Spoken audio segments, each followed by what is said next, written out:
Zen inspirational stories. सबसे बड़ा धनुर्धर। बहुत सी तीरंदाजी प्रतियोगिताएं जीतने के बाद एक नौजवान तीरंदाज खुद को सबसे बड़ा धनुर्धर मानने लगा। वह जहां भी जाता लोगों को उससे मुकाबला करने की चुनौती देता और उन्हें हराकर उनका मजाक उड़ाता।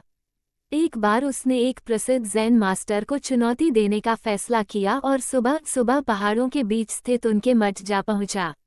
मास्टर, मैं आपको तीरंदाजी मुकाबले के लिए चुनौती देता हूँ, नवयुवक बोला।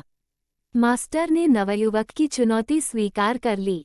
मुकाबला शुरू हुआ। नवयुवक ने अपने पहले प्रयास में ही दूर रखे लक्ष्य के ठीक बीचों बीच निशाना लगा दिया और अगले निशाने में उसने लक्ष्य पर लगे पहले तीर को ही भेद डाला। अपनी योग्यता पर घमंड करते हुए नवयुवक बोला, कहिए मास्टर, क्या आप इससे बेहतर करके दिखा सकते हैं? यदि हाँ तो करके दिखाइए, यदि नहीं तो हार मान लीजिए। मास्टर बोले, पुत्र मेरे पीछे आओ। मास्टर चलते चलते एक खतरनाक खाई के पास पहुंच गए। नवयुवक ये सब देख कुछ घबराया और बोला, मास्टर, ये आप मुझे कहाँ लेकर जा रहे हैं? उद्धरण चिन्ह। मास्टर बोले, घबराओ मत पुत्र, हम लगभग पहुंच ही गए हैं, बस अब हमें इस जर्जा पुल के बीचों बीच जाना है।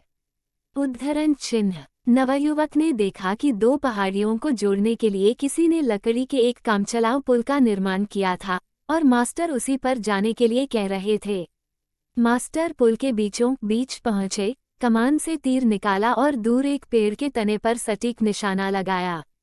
निशाना लगाने के बाद मास्टर बोले, आओ पुत्र, अब तुम भी उसी पेड़ पर निशाना लगाकर अपनी दक्षता सिद्ध करो।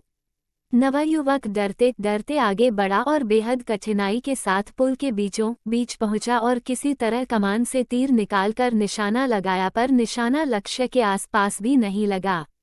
नवयुवक निराश हो गया और अपनी हार स्वीकार कर ली।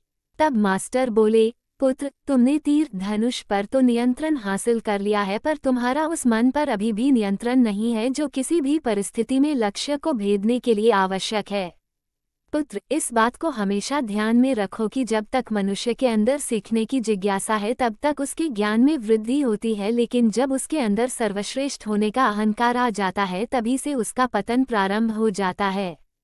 नवयुवक मास्टर की बात समझ चुका था। उसे एहसास हो गया कि उसका धनुर्विद्या का ज्ञान बस अनुकूल परिस्थितियों में कारगर है और उसे अभी बहुत कुछ सीखना बाकी है। उसने तत्काल ही अपने अहंकार के लिए मास्टर से क्षमा मांगी और सदा एक शिष्य की तरह सीखने और अपने ज्ञान पर घमंड न करने की सौगंध ली। ज़ेन स्टोरी सार। इस जैन कहानी में हमने देखा कि जब जिसके अंदर सर्वश्रेष्ठ होने का अहंकार आ जाता है तभी से उसका पतन प्रारंभ हो जाता है। इसके साथ साथ हर व्यक्ति की अपनी एक खासियत होती है जिसमें दूसरा व्यक्ति शून्य होता है, इसीलिए सभी का समान आदर करना हमारा कर्तव्य है।